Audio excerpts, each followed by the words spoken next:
এয়া আকাশবাণী গুৱাহাটীৰ মহাবাহু। প্ৰাসংগিক।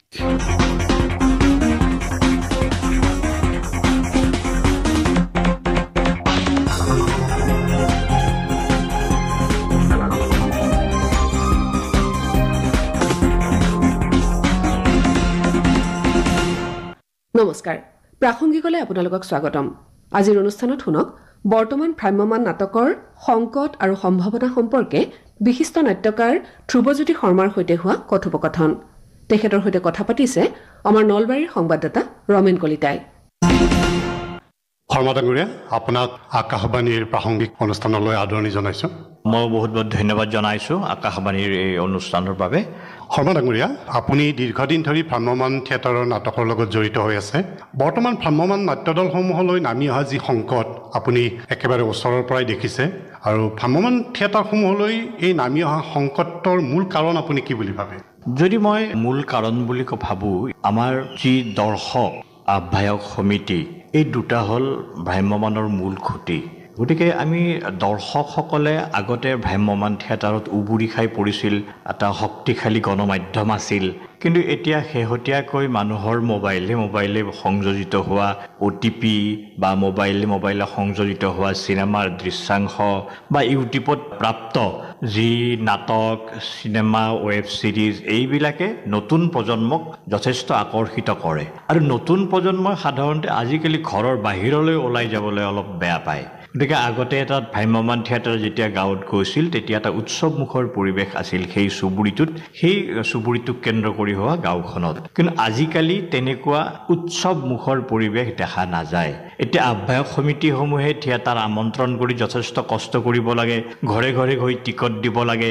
তাৰ পিছতহে তেওঁলোকৰ যিটো কষ্ট, সেই কষ্টৰ সাৰ্থকতা পায়। তদুপৰি হঠাতেই ভ্ৰাম্যমানত এনেকুৱা এটা হৈছে যে আজিকালি থিয়েটাৰসমূহক আহ্বায়ক সমিতিয়ে 1,70,000, 1,60,000 ইমান টকা দিব লগা হয়, বা 1.5 লাখ বা 1,20,000। তাৰ পৰিপ্ৰেক্ষিতত আহ্বায়ক সমিতিসমূহে আগতে 4 দিন মাতিছিল, তাৰপিছত 3 দিন হ'ল, এতিয়া 2 দিন মাতিবলৈ ইচ্ছা কৰে। এই 2 দিন মাতিবলৈ ইচ্ছা কৰা সময়তে হয় কি, যিবিলাক ছেটিংছৰ ল'ৰা থাকে, প্ৰায় 35টামান ছেটিংছৰ ল'ৰা থাকে, তেওঁলোকে 2 দিনীয়া কষ্ট এটা পোৱাৰ কাৰণে তেওঁলোকে পলাই তাৰ পৰা আঁতৰি যায়। সেইবাবে এইটো দৰ্শকৰ আৰু ছেটিংছৰ বা ভিতৰৰ যিখিনি মঞ্চ সজ্জাৰ কথা মই কৈছোঁ। আৰু তাৰ পিছত মূল এটা সংকট হৈছে যে ইয়াক বৰ্তমান পাৰিপাৰ্শ্বিকতাৰ লগত তাক মানে সন্তুলন কৰি ৰখাৰ কাৰণে যি চেষ্টা, সেই চেষ্টাত যেন আমি সকলোৱে কিছু পৰিমাণে ব্যৰ্থ হৈছোঁ। কিন্তু ভ্ৰাম্যমান থিয়েটাৰ আমাৰ অসমীয়া জাতিসত্তাৰ আত্মা। ভ্ৰাম্যমান থিয়েটাৰে আমাক এটা নতুন পৰিচয় দিছে। এই পৰিচয়েৰে আমি উজ্জীৱিত। গতিকে আমি তাক জীয়াই ৰাখিবৰ বাবে, এই সংকটসমূহ আঁতৰাই ৰখাৰ বাবে সকলোৱে একত্ৰিত হ'ব লাগিব।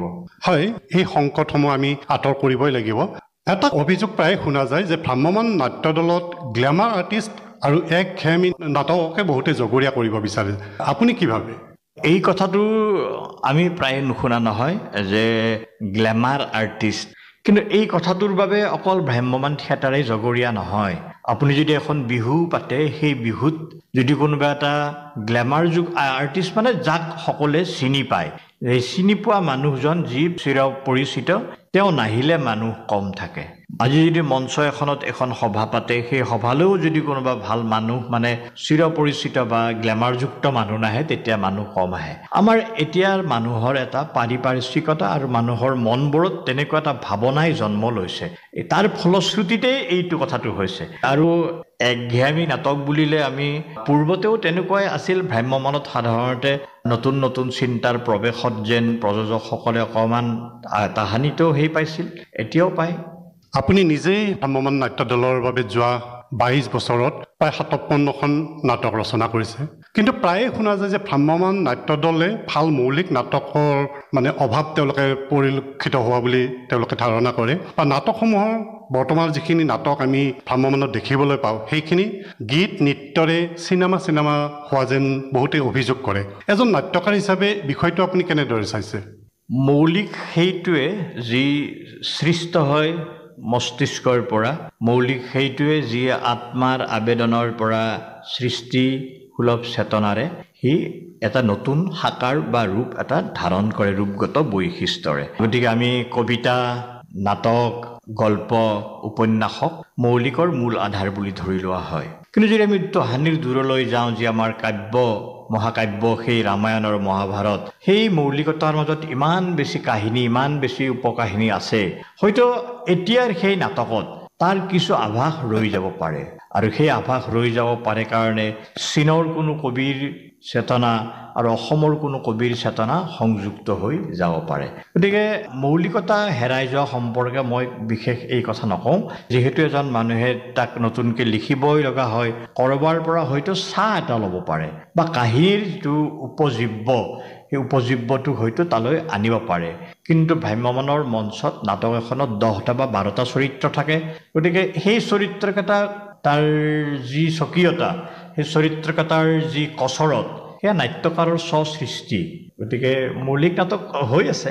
এতিয়া প্ৰতিখন ভ্ৰাম্যমাণ নাট্য দলৰে আখৰা গৃহত পুনৰ নাটকৰ আখৰা আৰম্ভ হৈছে। হয়তো আগষ্ট মাহৰ শেষৰ ফালে নাট্য দলসমূহে পুনৰ আৰু এটা বৰ্ষৰ বাবে নাট্যযাত্ৰা আৰম্ভ কৰিব। আগন্তুক বৰ্ষত ভ্ৰাম্যমাণ নাটসমূহৰ প্ৰতি আপুনি কেনেধৰণে আশা দেখিবলৈ পাইছে?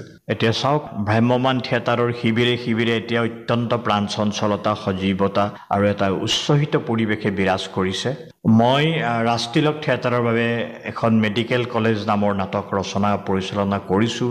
বিনয় ডেকা তাত গাৰ্জেন হিচাপে আছে আৰু মুন্মি ফুকন, ৰাতুল দাস, অঞ্জন জ্যোতি বেজ আদিয়ে অভিনয় কৰিছে। গতিকে তাতে তেওঁলোকৰ সেই আৰু মোৰ চকুলে নাচাব অভিজিত ভট্টই ৰচনা কৰা এখন নাটক আছে।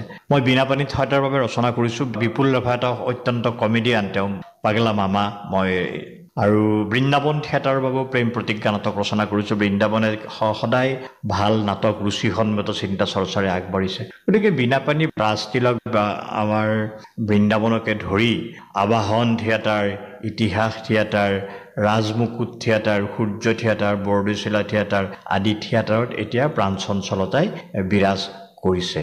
শৰ্মা ডাঙৰীয়া, আমাৰ বাবে এটা খুব দুখ খবৰ যে ইতিমধ্যে ভালেকেইটা আগশাৰীৰ নাট্যদল আমাৰ মাজৰ পৰা চিৰদিনৰ বাবে হেৰাই গৈছে।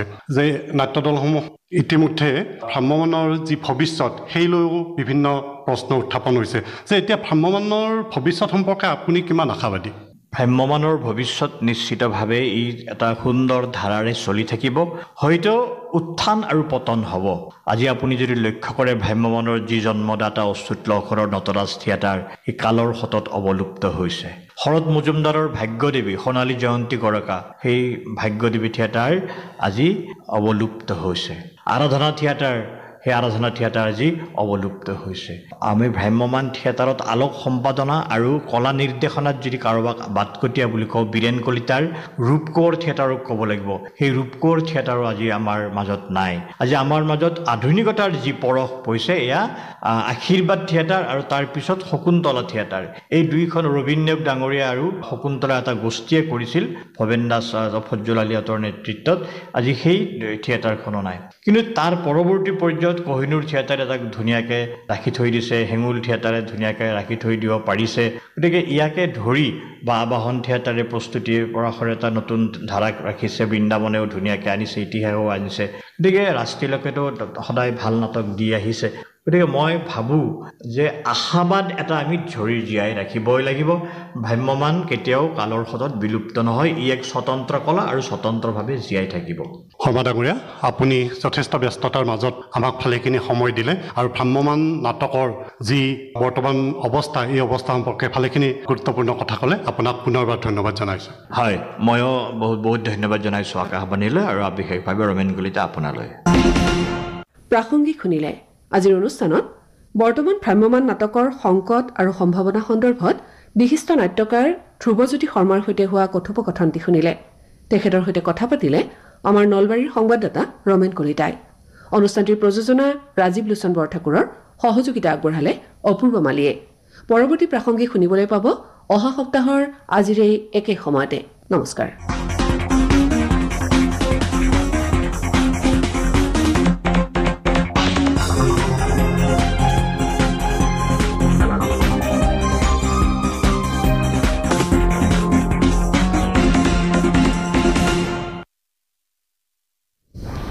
এয়া আকাশবাণী গুৱাহাটীৰ মহাবাহু।